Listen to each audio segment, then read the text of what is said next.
Camarades peuple d'Afrique, peuple de Côte d'Ivoire, Europe Man s'est gâté sur Draman, chers camarades. L'OIDH vient de relancer encore Karim Khan, presser encore Karim Khan pour qu'il ouvre le procès du camp Ouattara. Dans quelques jours, chers camarades peuple d'Afrique, le camp Ouattara sera jugé à la CPI incessamment. Chers camarades peuple d'Afrique, écoutez cette vidéo, elle est partie. Cette lettre ouverte de l'Organisation ivoirienne des droits de l'homme au procureur de la CPI, 13 ans après le début des enquêtes qui visent entre autres les proches de l'actuel président Alassane Ouattara dans les crimes commis pendant la crise post-électorale de 2010-2011. La Cour pénale internationale n'a toujours pas abouti à un procès. L'OIDH dénonce la lenteur des procédures. Les précisions à Abidjan de Julia Guggenheim.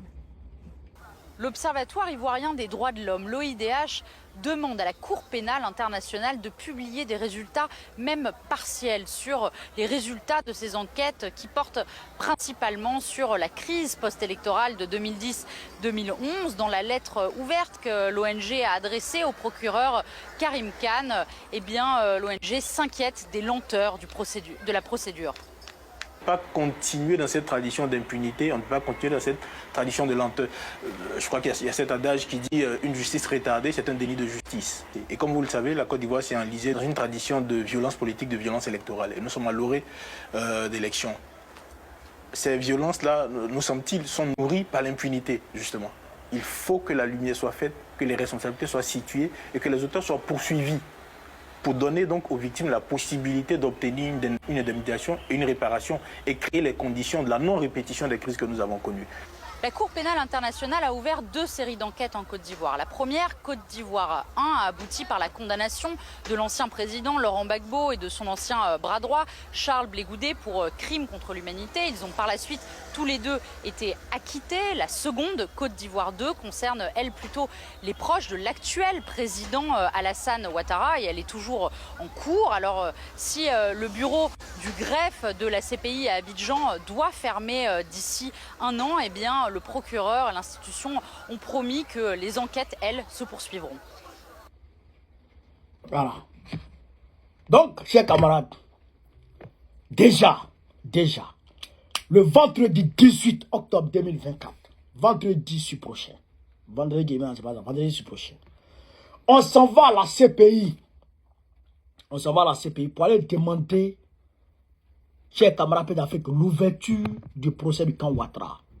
On va l'appuyer, cette lettre, ce courrier de l'OIDH, l'Observatoire ivoirien des droits de l'homme. On va l'appuyer ça. Non. Il va aller. Frère, il dit, c'est quand on fait rien que rien ne se passe. Quand on fait quelque chose, forcer quelque chose à se passer. C'est rien qui n'engendre rien. Quelque chose engendre toujours quelque chose. Vous comprenez ça? Vous comprenez ça? Donc, on doit se mobiliser pour aller. Je ne sais même pas. Souvent, moi-même, je me pose la question. Nous, les Ivoiriens, pourquoi on a assis même? Pourquoi on peut, comment on fait, et puis on peut passer 1 mois ou 2 mois sans faire de manifestation dans ce sens? Souvent, il me pose la question, ou bien on a un problème, ou bien il y a quoi? Gbagbo, là, il n'a même pas fait 1 an après son arrestation et il est parti à la CPI. Gbagbo n'a même pas fait 1 an. En novembre 2011, je pense bien, il est parti à la CPI. On dit c'est lui, ils sont partis le juger. Mais s'il revient là, il est revenu en 2021. 17 juin 2021. 2021, 2022, 2023, 2024, près de 4 ans maintenant, bon, je dirais 3 ans maintenant, le camp Ouattara, personne n'a encore été appelé là-bas. Et nous, on est assis, on regarde, et on ne parle pas. Non! C'est pas comme ça que ça s'est passé. Il faut qu'on soit là-bas tous les jours, ou bien on ne veut pas que Jésus soit rendu. Ou bien on ne veut pas que Jésus soit rendu. Ou bien on veut toujours que l'impunité règne dans la Côte d'Ivoire. On veut toujours que ceux qui tuent continuent de tuer sans être inquiétés. Parce que s'il n'y avait pas, imaginez un instant, Écoutez, si Cheikh Ahmadou Bamba, je prends un exemple. Je vais vous montrer une image.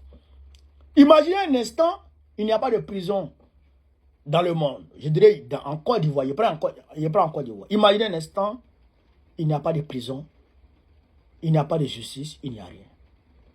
Chacun fait ce qu'il veut. Mais les voleurs là, ils ne seront même pas gênés. Ils vont voler comme ils veulent, ils vont tuer comme ils veulent, ils vont faire ce qu'ils veulent. Parce qu'il n'y aura pas de mesures de rétorsion contre eux.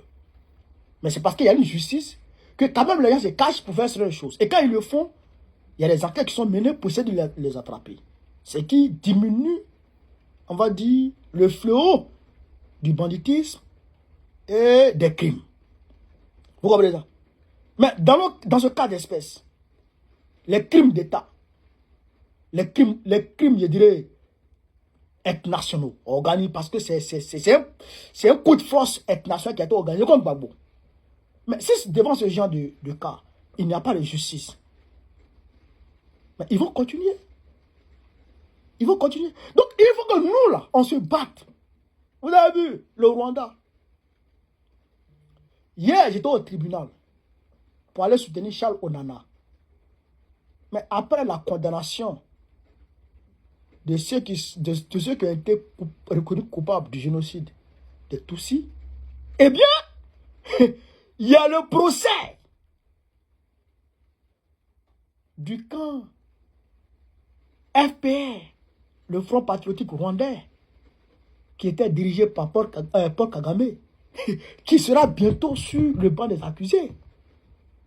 Parce que Charles Onana a fait sortir un livre où il accuse Paul Kagame de génocidaire. Donc les gens se mobilisent. Il y a des Rwandais qui sont allés témoigner. Mais même le camp des Tutsis, c'est après combien d'années ils ont été jugés? Près de 20 ans après, ils ont été condamnés. Parce qu'ils n'ont pas lâché. Donc il ne faudrait pas qu'on lâche. On ne doit pas lâcher. D'autant plus que le dossier est ouvert. Côte d'Ivoire 2, c'est ouvert. La team, on vient tous ensemble d'écouter cette vidéo que je viens de vous proposer. Oui, vous venez de comprendre, la CPI vient de se prononcer.